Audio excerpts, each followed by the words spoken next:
Try Audible and get your first free audiobook by clicking the link in the description below. The Ice Palace by F. Scott Fitzgerald. The sunlight dripped over the house like golden paint over an art jar, and the freckling shadows here and there only intensified the rigor of the bath of light. The Butterworth and Larkin houses flanking were entrenched behind great stodgy trees. Only the Happer house took the full sun, and all day long faced the dusty road street with a tolerant, kindly patience. This was the city of Tarleton in southernmost Georgia. September afternoon. Up in her bedroom window, Sally Carol Happer rested her 19-year-old chin on a 52-year-old sill, and watched Clark Darrow's ancient Ford turn the corner. The car was hot. Being partly metallic, it retained all the heat it absorbed or evolved, and Clark Darrow, sitting bolt upright at the wheel, wore a pained, strained expression as though he considered himself a spare part, and rather likely to break. He laboriously crossed two dusty ruts, the wheel squeaking indignantly at the encounter, and then with a terrifying expression he gave the steering gear a final wrench and deposited self and car approximately in front of the Happer steps. There was a heaving sound, a death rattle, followed by a short silence, and then the air was rent by a startling whistle. Sally Carol gazed down sleepily. She started to yawn, but finding this quite impossible unless she raised her chin from the window-sill, changed her mind and continued silently to regard the car, whose owner sat brilliantly, if perfunctorily, at attention, as he waited for an answer to his signal. After a moment the whistle once more split the dusty air. "Good morning." With difficulty Clark twisted his tall body round and bent a distorted glance on the window. "'Tain't morning, Sally Carol." "Isn't it, sure enough?" "What you doing?" "Eatin' an apple." "Come on, go swimming. Want to?" "Reckon so." "How about hurrying up?" "Sure enough." Sally Carol sighed voluminously and raised herself with profound inertia from the floor where she had been occupied in alternately destroying parts of a green apple and painting paper dolls for her younger sister. She approached a mirror, regarded her expression with a pleased and pleasant languor, dabbed 2 spots of rouge on her lips and a grain of powder on her nose, and covered her bobbed corn-colored hair with a rose-littered sunbonnet. Then she kicked over the painting water, said, "Oh, damn," but let it lay, and left the room. "How you, Clark?" she inquired a minute later, as she slipped nimbly over the side of the car. "Mighty fine, Sally Carol." "Where we go swimming?" "Out to Wally's pool. Told Marilyn we'd call by and get her and Joe Ewing." Clark was dark and lean, and when on foot was rather inclined to stoop. His eyes were ominous and his expression somewhat petulant, except when startlingly illuminated by one of his frequent smiles. Clark had income, just enough to keep himself in ease and his car in gasoline, and he spent the 2 years since he graduated from Georgia Tech in dozing round the lazy streets of his hometown, discussing how he could best invest his capital for an immediate fortune. Hanging round he found not at all difficult. A crowd of little girls had grown up beautifully, the amazing Sally Carol foremost among them, and they enjoyed being swum with and danced with and made love to in the flower-filled summery evenings. And they all liked Clark immensely. When feminine company palled, there were 6 other youths who were always just about to do something, and meanwhile were quite willing to join him in a few holes of golf, or a game of billiards, or the consumption of a quart of hard yellow liquor. Every once in a while one of these contemporaries made a farewell round of calls before going up to New York or Philadelphia or Pittsburgh to go into business, but mostly they just stayed round in this languid paradise of dreamy skies and firefly evenings and noisy niggery street fairs, and especially of gracious, soft-voiced girls who were brought up on memories instead of money. The Ford having been excited into a sort of restless, resentful life, Clark and Sally Carrol rolled and rattled down Valley Avenue into Jefferson Street, where the dust road became a pavement, along Opiate Millicent Place, where there were half a dozen prosperous, substantial mansions, and on into the downtown section. Driving was perilous here, for it was shopping time.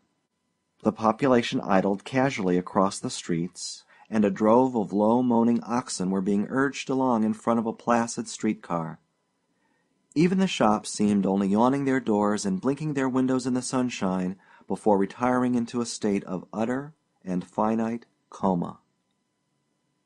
"Sally Carrol," said Clark suddenly, "it a fact that you're engaged?" She looked at him quickly. "Where'd you hear that?" "Sure enough, you engaged?" "That's a nice question." "Girl told me you were engaged to a Yankee you met up in Asheville last summer." Sally Carrol sighed.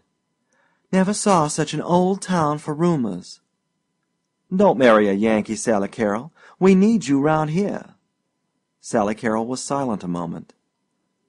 "Clark," she demanded suddenly, "who on earth shall I marry?" "I offer my services." "Honey, you couldn't support a wife," she answered carefully. "Anyway, I know you too well to fall in love with you." "That doesn't mean you ought to marry a Yankee," he persisted. "Suppose I love him?" He shook his head. "You couldn't. He'd be a lot different from us, every way." He broke off as he halted the car in front of a rambling, dilapidated house. Marilyn Wade and Joe Ewing appeared in the doorway. "'Lo, Sally Carrol." "Hi. How you all?" "Sally Carrol," demanded Marilyn as they started off again, "you engaged?" "Lordy, where'd all this start? Can't I look at a man 'thout everybody in town engaging me to him?" Clark stared straight in front of him at a bolt on the clattering windshield. "Sally Carrol," he said with a curious intensity, "don't you like us?" "What?" "Us down here." "Why, Clark, you know I do. I adore all you boys." "Then why you getting engaged to a Yankee?" "Clark, I don't know. I'm not sure what I'll do. But, well, I want to go places and see people. I want my mind to grow. I want to live where things happen on a big scale." "What you mean?" "Oh, Clark, I love you, and I love Joe here and Ben Arrett, and you all, but you'll "We'll all be failures?" "Yes, I don't mean only money failures, but just sort of ineffectual and sad, and, oh, how can I tell you?" "You mean because we stay here in Tarleton?" "Yes, Clark, and because you like it and never want to change things or think or go ahead." He nodded, and she reached over and pressed his hand. "Clark," she said softly, "I wouldn't change you for the world.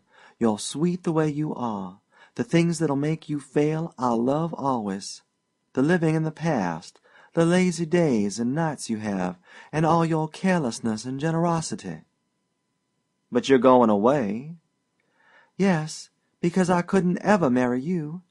You've a place in my heart no one else ever could have. But tied down here I'd get restless. I'd feel I was wasting myself.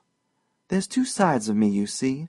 There's the sleepy old side you love, and there's a sort of energy, the feeling that makes me do wild things.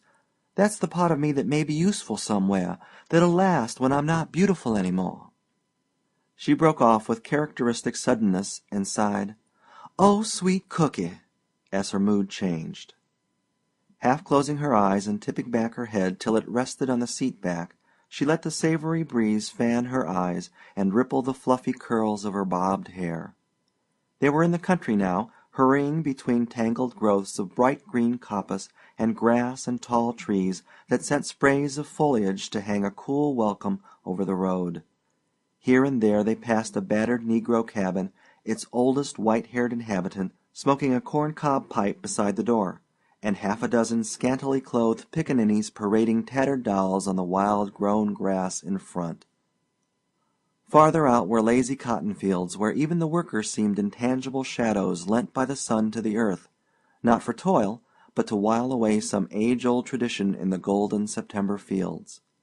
And round the drowsy picturesqueness, over the trees and shacks and muddy rivers, flowed the heat, never hostile, only comforting, like a great, warm, nourishing bosom for the infant earth. "Sally Carrol, we're here." "Poor child, sound asleep." "Honey, you dead at last out of sheer laziness?" "Water, Sally Carrol, cool water waiting for you." Her eyes opened sleepily. "Hi," she murmured, smiling. 2. In November, Harry Bellamy, tall, broad, and brisk, came down from his northern city to spend 4 days. His intention was to settle a matter that had been hanging fire since he and Sally Carrol had met in Asheville, North Carolina, in midsummer. The settlement took only a quiet afternoon and an evening in front of a glowing open fire, for Harry Bellamy had everything she wanted, and beside, she loved him. Loved him with that side of her she kept especially for loving. Sally Carrol had several rather clearly defined sides. On his last afternoon they walked, and she found their steps tending half unconsciously toward one of her favorite haunts, the cemetery. When it came in sight, gray, white, and golden green under the cheerful late sun, she paused, irresolute, by the iron gate. "Are you mournful by nature, Harry?" she asked with a faint smile. "Mournful? Not I." "Then let's go in here. It depresses some folks, but I like it." They paused through the gateway and followed a path that led through a wavy valley of graves, dusty gray and moldy for the 50s, quaintly carved with flowers and jars for the 70s, ornate and hideous for the 90s, with fat marble cherubs lying in sodden sleep on stone pillows, and great impossible growths of nameless granite flowers. Occasionally they saw a kneeling figure with tributary flowers, but over most of the graves lay silence and withered leaves with only the fragrance that their own shadowy memories could waken in living minds. They reached the top of a hill where they were fronted by a tall, round headstone, freckled with dark spots of damp and half grown over with vines. "Marjorie Lee," she read, 1844 to 1873. Wasn't she nice? She died when she was 29. Dear Marjorie Lee," she added softly. "Can't you see her, Harry?" "Yes, Sally Carrol." He felt a little hand insert itself into his.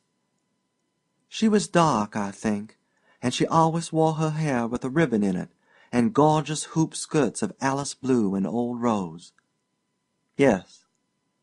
"Oh, she was sweet, Harry, and she was the sort of girl born to stand on a wide, pillared porch and welcome folks in. I think perhaps a lot of men went away to war meaning to come back to her, but maybe none of 'em ever did."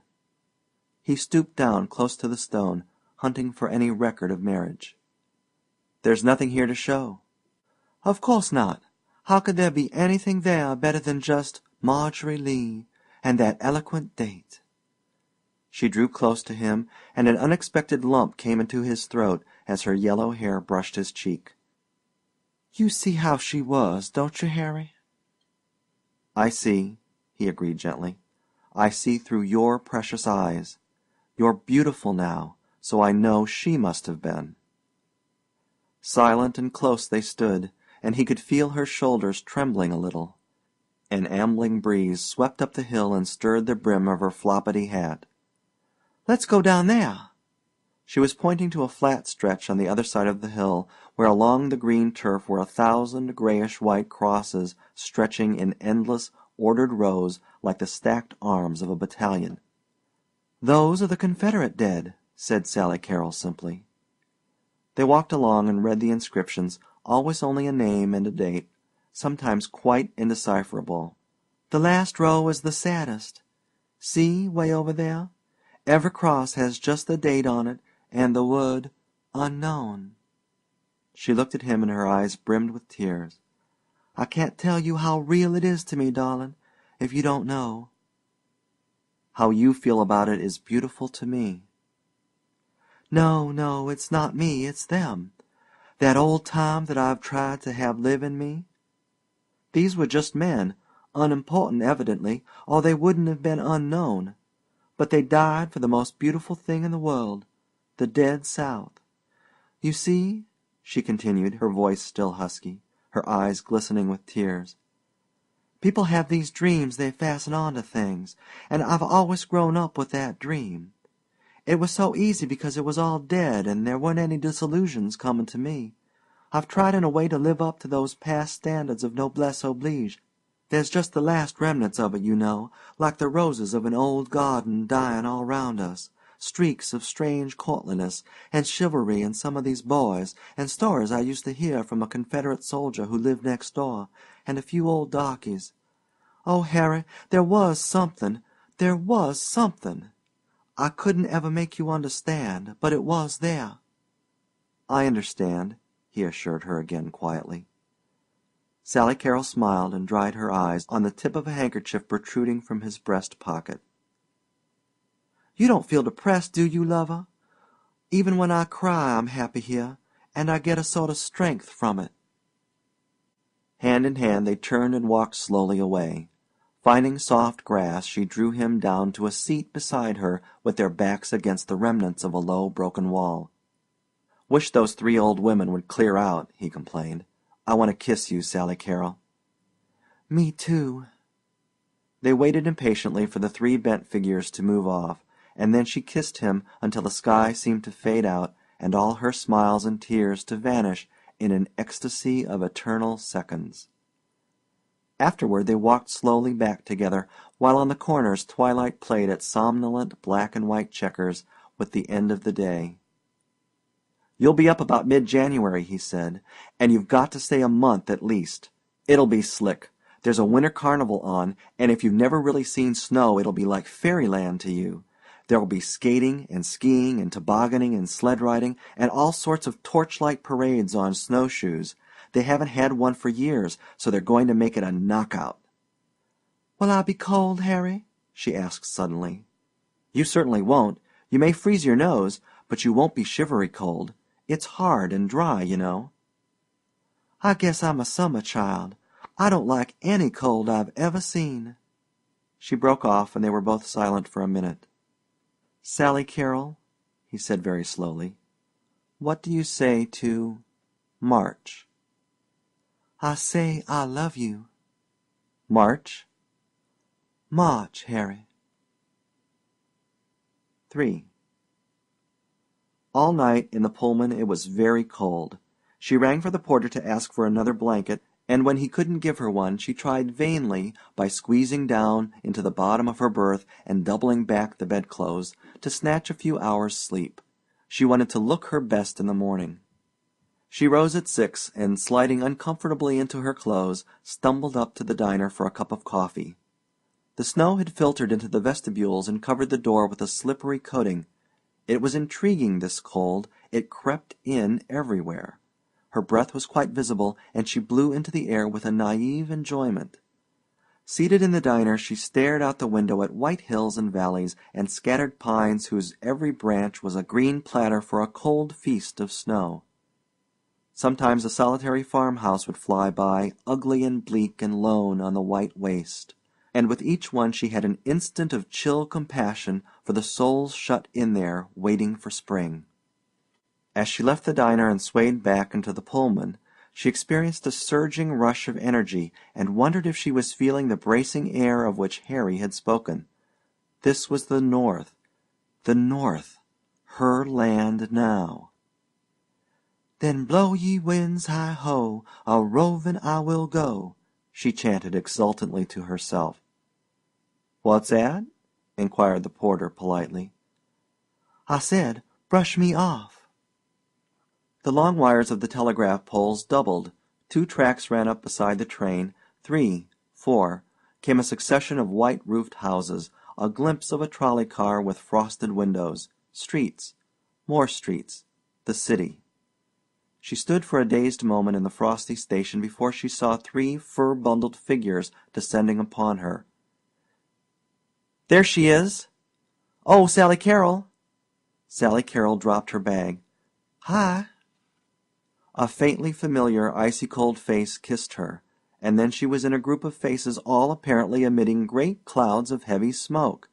She was shaking hands. There were Gordon, a short, eager man of 30 who looked like an amateur knocked-about model for Harry, and his wife Myra, a listless lady with flaxen hair under a fur automobile cap. Almost immediately Sally Carrol thought of her as vaguely Scandinavian. A cheerful chauffeur adopted her bag, and amid ricochets of half-phrases, exclamations, and perfunctory listless "my dears" from Myra, they swept each other from the station. Then they were in a sedan bound through a crooked succession of snowy streets, where dozens of little boys were hitching sleds behind grocery wagons and automobiles. "Oh," cried Sally Carrol, "I want to do that. Can we, Harry?" "That's for kids, but we might. It looks like such a circus," she said regretfully. Home was a rambling frame house set on a white lap of snow, and there she met a big, gray-haired man of whom she approved, and a lady who was like an egg, and who kissed her. These were Harry's parents. There was a breathless, indescribable hour crammed full of half-sentences, hot water, bacon and eggs, and confusion, and after that she was alone with Harry in the library, asking him if she dared smoke. It was a large room with a Madonna over the fireplace, and rows upon rows of books in covers of light gold and dark gold and shiny red. All the chairs had little lace squares where one's head should rest. The couch was just comfortable.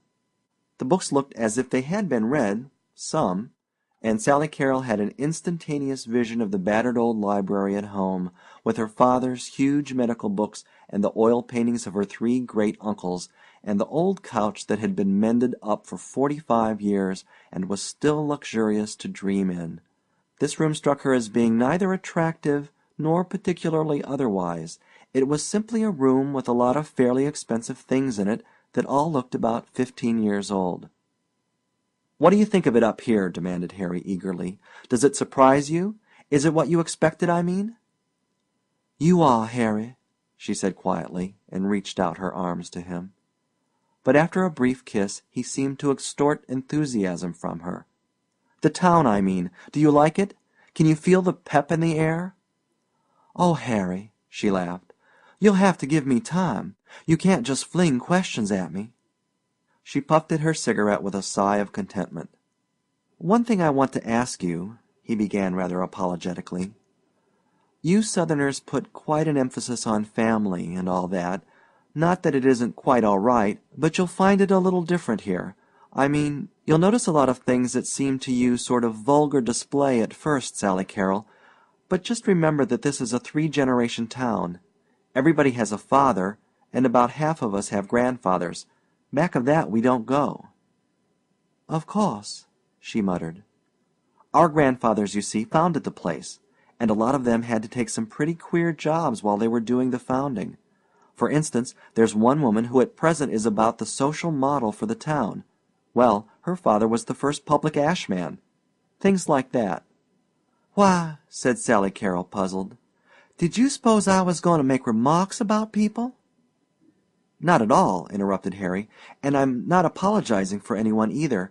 It's just that, well, a Southern girl came up here last summer and said some unfortunate things, and, oh, I just thought I'd tell you." Sally Carrol felt suddenly indignant, as though she had been unjustly spanked. But Harry evidently considered the subject closed, for he went on with a great surge of enthusiasm.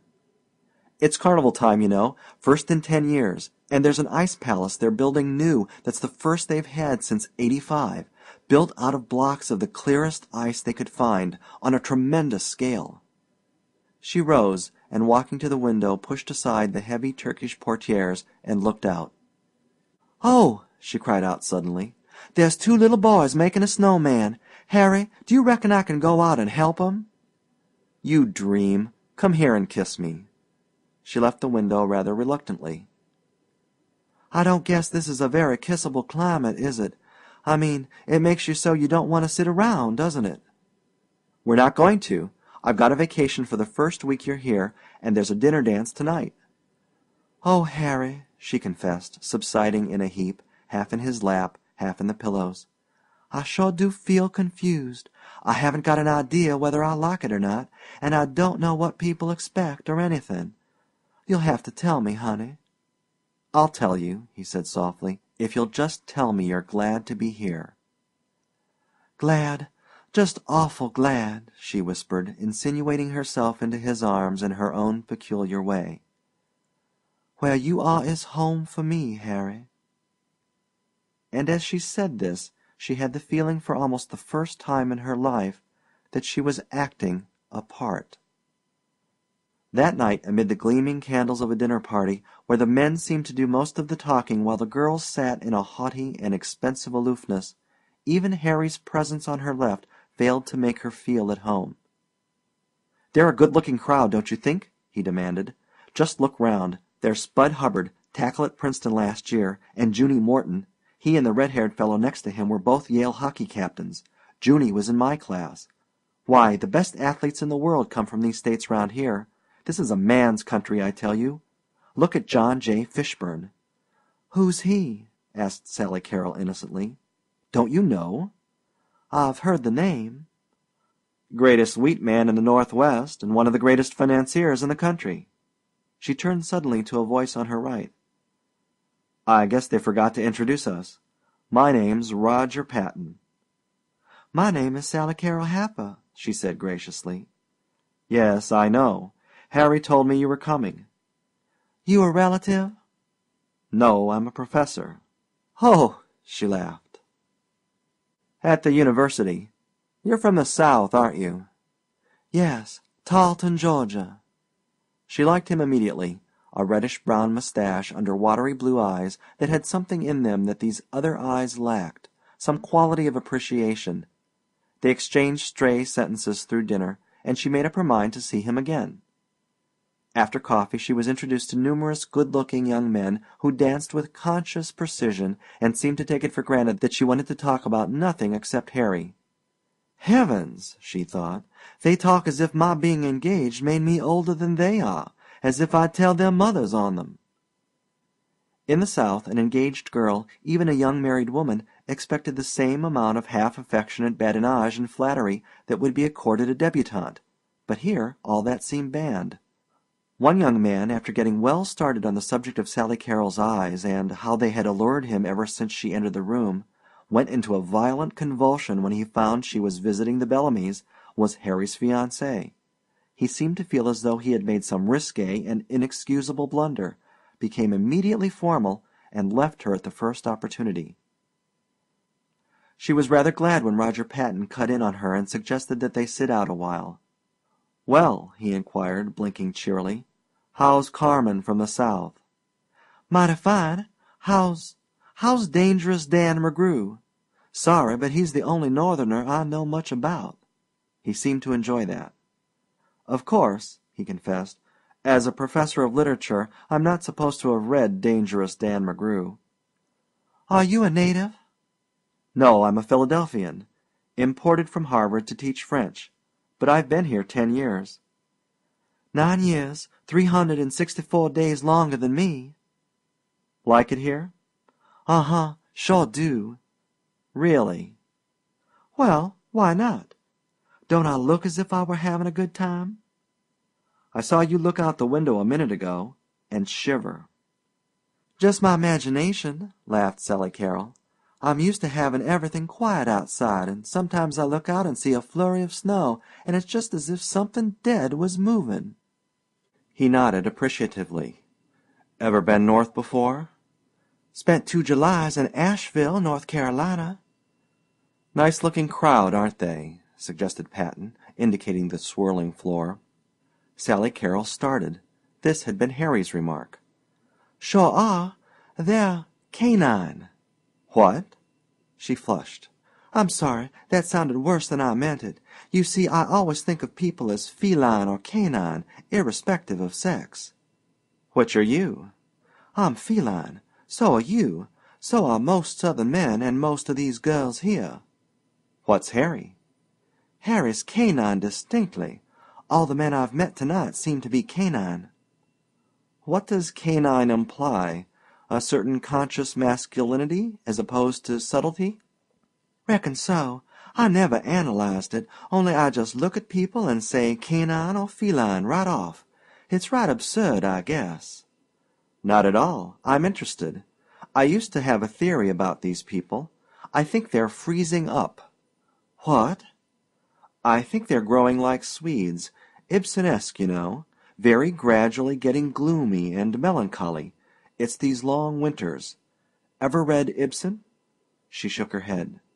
Well, you find in his characters a certain brooding rigidity. They're righteous, narrow, and cheerless, without infinite possibilities for great sorrow or joy. Without smiles or tears? Exactly. That's my theory. You see, there are thousands of Swedes up here. They come, I imagine, because the climate is very much like their own, and there's been a gradual mingling. There are probably not half a dozen here tonight, but we've had 4 Swedish governors. Am I boring you? I'm mighty interested. Your future sister-in-law is half Swedish. Personally, I like her, but my theory is that Swedes react rather badly on us as a whole. Scandinavians, you know, have the largest suicide rate in the world. Why do you live here if it's so depressing? Oh, it doesn't get me. I'm pretty well cloistered, and I suppose books mean more than people to me anyway. But writers all speak about the South being tragic. You know, Spanish senoritas, black hair and daggers, and haunting music. He shook his head. No, the northern races are the tragic races. They don't indulge in the cheering luxury of tears. Sally Carrol thought of her graveyard. She supposed that that was vaguely what she had meant when she said it didn't depress her. The Italians are about the gayest people in the world. But it's a dull subject, he broke off. Anyway, I want to tell you you're marrying a pretty fine man. Sally Carrol was moved by an impulse of confidence. I know I'm the sort of person who wants to be taken care of after a certain point, and I feel sure I will be. Shall we dance? You know, he continued as they rose, it's encouraging to find a girl who knows what she's marrying for. 9/10 of them think it's a sort of walking into a moving picture sunset. She laughed and liked him immensely. 2 hours later, on the way home, she nestled near Harry in the back seat. "Oh, Harry," she whispered, "it's so cold." "But it's warm in here, darling girl." "But outside it's cold, and oh, that howling wind!" She buried her face deep in his fur coat and trembled involuntarily as his cold lips kissed the tip of her ear. 4. The first week of her visit passed in a whirl. She had her promised toboggan ride at the back of an automobile through a chill January twilight.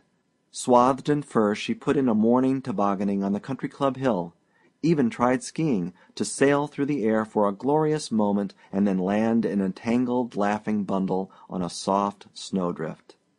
She liked all the winter sports, except an afternoon spent snowshoeing over a glaring plain under pale yellow sunshine, but she soon realized that these things were for children, that she was being humored, and that the enjoyment round her was only a reflection of her own. At first the Bellamy family puzzled her. The men were reliable, and she liked them. To Mr. Bellamy especially, with his iron-gray hair and his energetic dignity, she took an immediate fancy, once she found that he was born in Kentucky. This made of him a link between the old life and the new. But toward the women she felt a definite hostility. Myra, her future sister-in-law, seemed the essence of spiritless conventionality. Her conversation was so utterly devoid of personality that Sally Carrol, who came from a country where a certain amount of charm and assurance could be taken for granted in the women, was inclined to despise her. If those women aren't beautiful, she thought, they're nothing. They just fade out when you look at them. They're glorified domestics. Men are the center of every mixed group. Lastly, there was Mrs. Bellamy, whom Sally Carrol detested. The first day's impression of an egg had been confirmed, an egg with a cracked, veiny voice and such an ungracious dumpiness of carriage that Sally Carrol felt that if she once fell she would surely scramble. In addition, Mrs. Bellamy seemed to typify the town in being innately hostile to strangers. She called Sally Carrol Sally, and could not be persuaded that the double name was anything more than a tedious, ridiculous nickname. To Sally Carrol, this shortening of her name was presenting her to the public half-clothed. She loved Sally Carrol. She loathed Sally.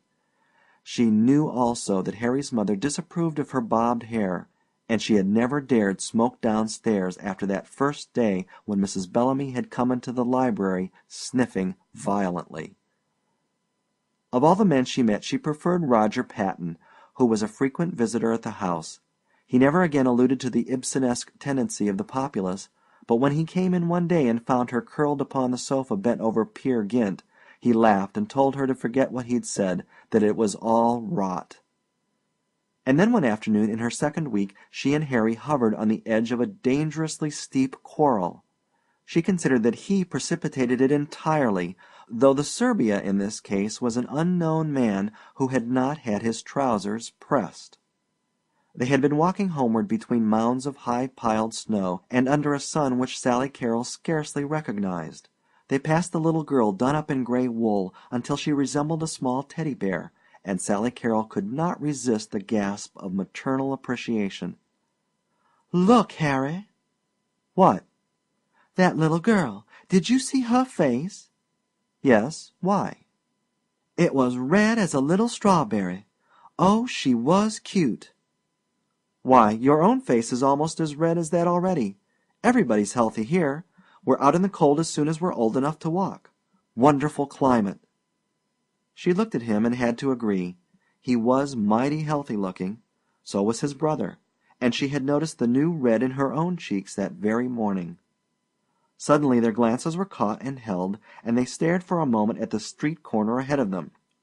A man was standing there, his knees bent, his eyes gazing upward with a tense expression as though he were about to make a leap toward the chilly air. And then they both exploded into a shout of laughter, for coming closer they discovered it had been a ludicrous momentary illusion produced by the extreme bagginess of the man's trousers. "Reckon that's one on us," she laughed.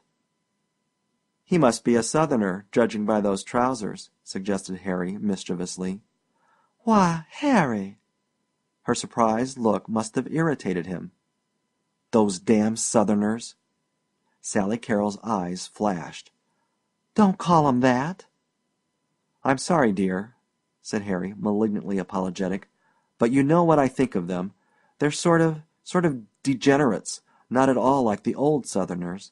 They've lived so long down there with all the colored people that they've gotten lazy and shiftless."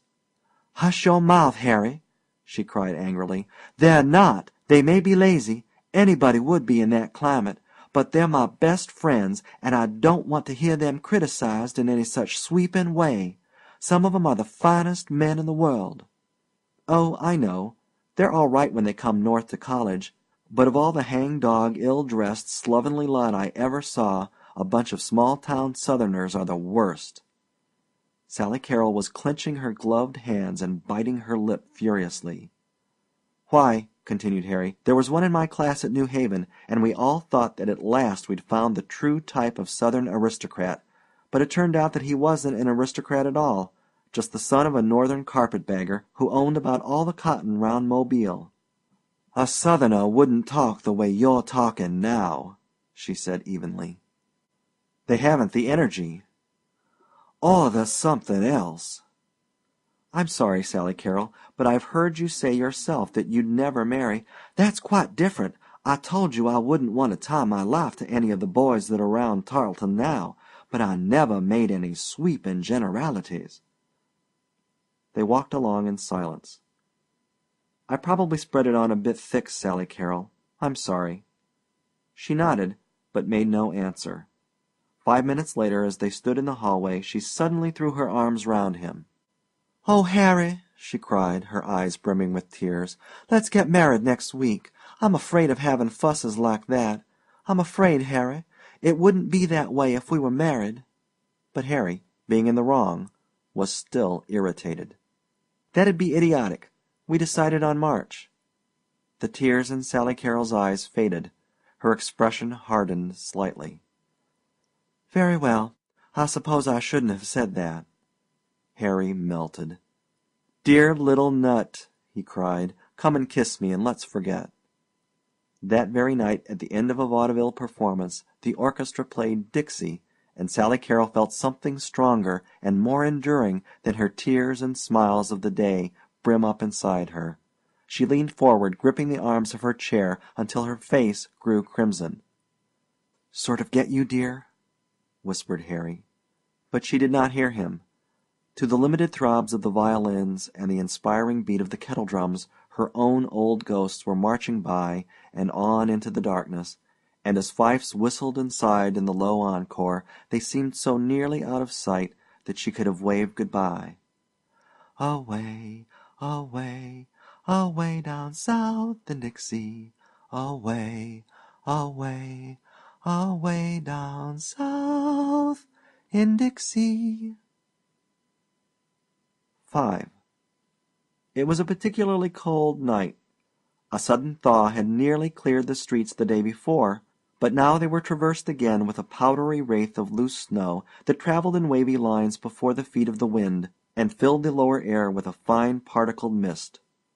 There was no sky, only a dark, ominous tent that draped in the tops of the trees and was in reality a vast approaching army of snowflakes, while over it all, chilling away the comfort from the brown and green glow of lighted windows and muffling the steady trot of the horse pulling their sleigh, interminably washed the north wind.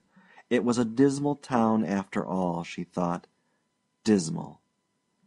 Sometimes at night it seemed to her as though no one lived here. They had all gone long ago, leaving lighted houses to be covered in time by tombing heaps of sleet. Oh, if there should be snow on her grave! To be beneath great piles of it all winter long, where even the headstone would be a light shadow against light shadows. Her grave, a grave that should be flower-strewn and washed with sun and rain. She thought again of those isolated country houses that her train had passed, and of the life there the long winter through, the ceaseless glare through the windows, the crust forming on the soft drifts of snow, finally the slow, cheerless melting, and the harsh spring of which Roger Patton had told her.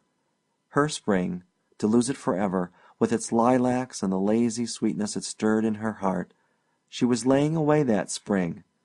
Afterward she would lay away that sweetness. With a gradual insistence the storm broke. Sally Carrol felt a film of flakes melt quickly on her eyelashes, and Harry reached over a furry arm and drew down her complicated flannel cap. Then the small flakes came in skirmish line, and the horse bent his neck patiently as a transparency of white appeared momentarily on his coat. "Oh, he's cold, Harry," she said quickly. "Who, the horse? Oh, no, he isn't. He likes it." After another 10 minutes they turned a corner and came in sight of their destination. On a tall hill outlined in vivid glaring green against the wintry sky stood the Ice Palace. It was 3 stories in the air, with battlements and embrasures and narrow icicled windows, and the innumerable electric lights inside made a gorgeous transparency of the great central hall. Sally Carrol clutched Harry's hand under the fur robe. "It's beautiful!" he cried excitedly. "My golly, it's beautiful, isn't it? They haven't had one here since '85. Somehow the notion of there not having been one since '85 oppressed her. Ice was a ghost, and this mansion of it was surely peopled by those shades of the '80s, with pale faces and blurred snow-filled hair. "Come on, dear," said Harry. She followed him out of the sleigh and waited while he hitched the horse. A party of 4, Gordon, Myra, Roger Patton, and another girl, drew up beside them with a mighty jingle of bells. There was quite a crowd already, bundled in fur or sheepskin, shouting and calling to each other as they moved through the snow, which was now so thick that people could scarcely be distinguished a few yards away. "It's 170 feet tall," Harry was saying to a muffled figure beside him as they trudged toward the entrance. "Covers 6,000 square yards." She caught snatches of conversation. "One main hall. Walls 20 to 40 inches thick. And the ice cave has almost a mile of. This Canuck who built it." They found their way inside, and dazed by the magic of the great crystal walls, Sally Carrol found herself repeating over and over 2 lines from Kubla Khan. "It was a miracle of rare device, a sunny pleasure dome with caves of ice." In the great glittering cavern with the dark shut out, she took a seat on a wooden bench, and the evening's oppression lifted. Harry was right. It was beautiful, and her gaze traveled the smooth surface of the walls, the blocks for which had been selected for their purity and clearness to obtain this opalescent, translucent effect. "Look, here we go! Oh, boy!" cried Harry. A band in a far corner struck up "Hail, Hail, the Gang's All Here," which echoed over to them in wild, muddled acoustics, and then the lights suddenly went out. Silence seemed to flow down the icy sides and sweep over them. Sally Carrol could still see her white breath in the darkness, and a dim row of pale faces over on the other side. The music eased to a sighing complaint, and from outside drifted in the full-throated remnant chant of the marching clubs. It grew louder, like some paean of a Viking tribe traversing an ancient wild. It swelled. They were coming nearer. Then a row of torches appeared, and another, and keeping time with their moccasined feet, a long column of gray mackinawed figures swept in, snowshoes slung at their shoulders, torches soaring and flickering as their voice rose along the great walls. The gray column ended and another followed, the light streaming luridly this time over the red toboggan caps and flaming crimson mackinaws, and as they entered they took up the refrain. Then came a long platoon of blue and white, of green, of white, of brown and yellow. "Those white ones are the Wakota Club," whispered Harry eagerly. "Those are the men you've met round at dances." The volume of the voices grew. The great cavern was a phantasmagoria of torches waving in great banks of fire, of colors and the rhythm of soft leather steps. The leading column turned and halted, platoon deployed in front of platoon, until the whole procession made a solid flag of flame, and then from thousands of voices burst a mighty shout that filled the air like a crash of thunder, and sent the torches wavering. It was magnificent. It was tremendous. To Sally Carrol it was the North offering a sacrifice on some mighty altar to the gray pagan god of snow. As the shout died the band struck up again, and there came more singing, and then long reverberating cheers by each club. She sat very quiet, listening, while the staccato cries rent the stillness. And then she started, for there was a volley of explosion, and great clouds of smoke went up here and there through the cavern, the flashlight photographers at work, and the council was over. With the band at their head, the clubs formed in column once more, took up their chant, and began to march out. "Come on," shouted Harry. "We want to see the labyrinths downstairs before they turn the lights off." They all rose and started toward the chute, Harry and Sally Carrol in the lead, her little mitten buried in his big fur gauntlet.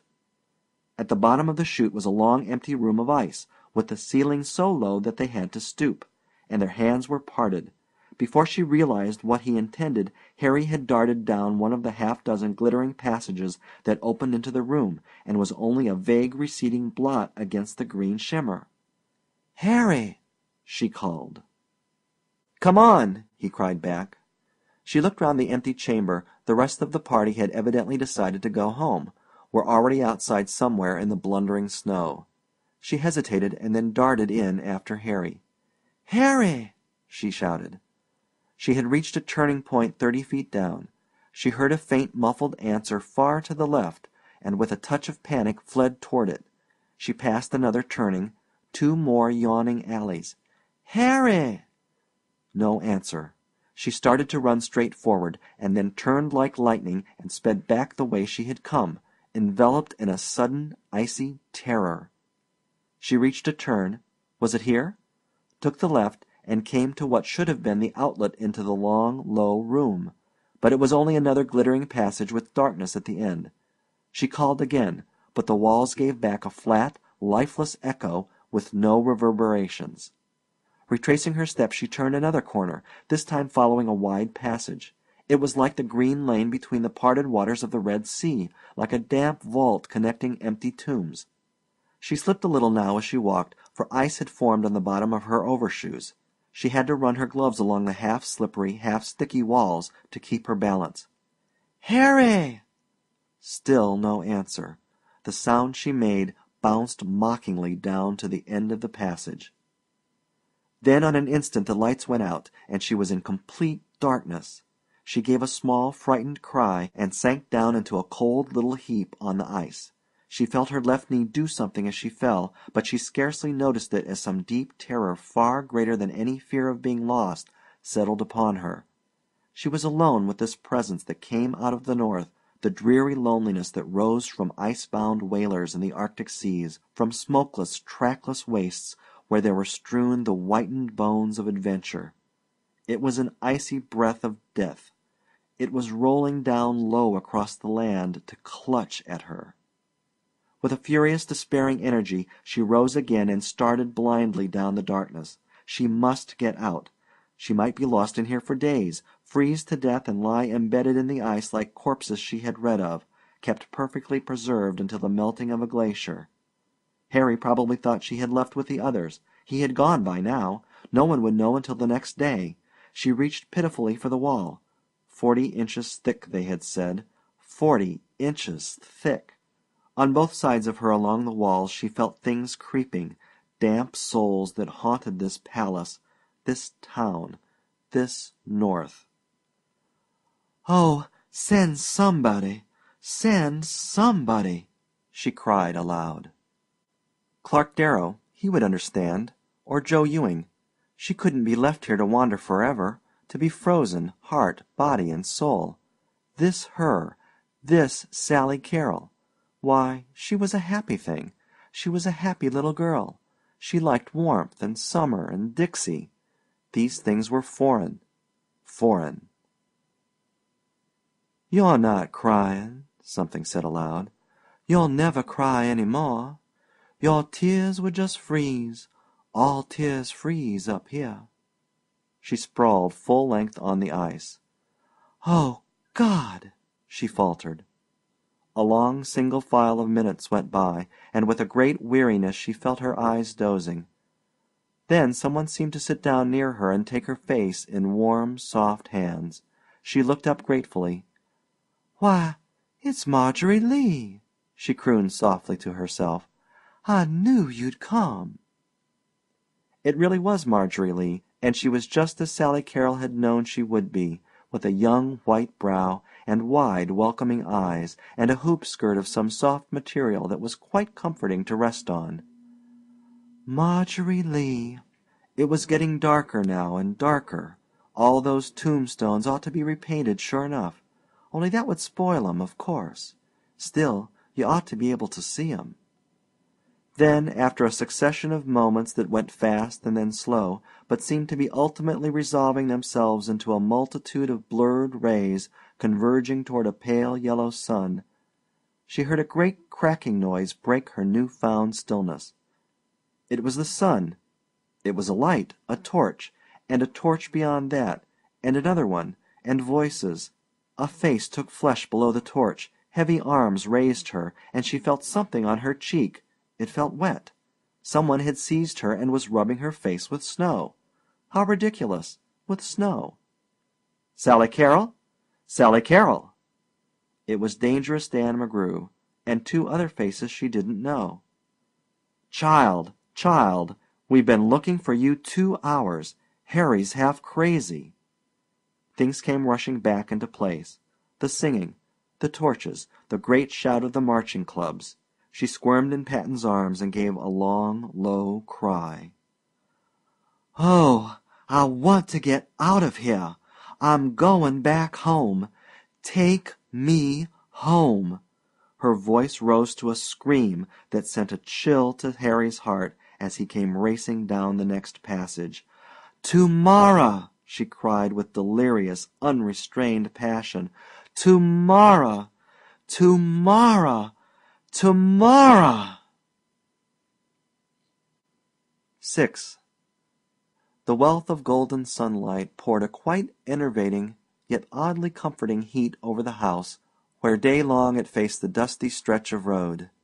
Two birds were making a great to-do in a cool spot found among the branches of a tree next door, and down the street a colored woman was announcing herself melodiously as a purveyor of strawberries. It was April afternoon. Sally Carrol Happer, resting her chin on her arm and her arm on an old window-seat, gazed sleepily down over the spangled dust whence the heat waves were rising for the first time this spring. She was watching a very ancient Ford turn a perilous corner and rattle and groan to a jolting stop at the end of the walk. She made no sound, and in a minute a strident, familiar whistle rent the air. Sally Carrol smiled and blinked. "Good morning." A head appeared tortuously from under the car top below. "'Tain't morning, Sally Carrol." "Sure enough," she said in affected surprise. "I guess maybe not." "What you doing?" "Eatin' a green peach. 'Spect to die any minute." Clark twisted himself a last impossible notch to get a view of her face. "Water's warm as a kettle of steam, Sally Carrol. Want to go swimming?" "Hate to move," sighed Sally Carrol lazily, "but I reckon so." End of The Ice Palace by F. Scott Fitzgerald. Try Audible and get your first free audiobook by clicking the link in the description below.